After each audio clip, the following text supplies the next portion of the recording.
Isang sapatero ang nagbibigay ng libreng shoe repair sa mga estudyante sa Marikina na kilalang bilihan ng mga sapatos. Para bigyan ng mukha ang balita, Mobile Journal, Ivan Tarinque. Sira na ang sapatos pero walang pambili. Pwede magpa-repair sa isang sapatero sa Marikina ng libre. Sa Santo Niño Elementary School, nakilala ko ang sapaterong si Rolando. Ang mga sapatos na luma, inaayos niya para magamit pa. Kung bakit ginagawa niya ito ng libre, Masakit para sa amin na sapatero na nakikita na gano'n, medyo naaabag kami. Sayang yung pagkakataon na meron silang magamit na mas maayos, mas magandang sapatos. karamihan sa mga dinadalang sapatos kay Rolando, hiwalay na ang suwelas o may sira lang naman na bahagi.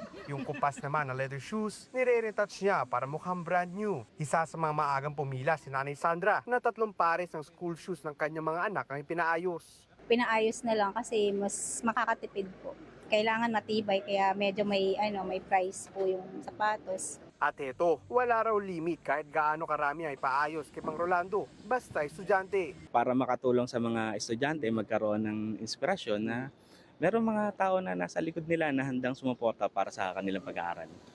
Sa pamamagitan ng simpleng pagkukumpuni, umaasa ang sapatero na mas maraming bata ang makakapasok sa eskwela ng may kumpiyansa. Mga kapatid, Mobile Journal Ivan Tarinque po, hatid ang mukha ng balita.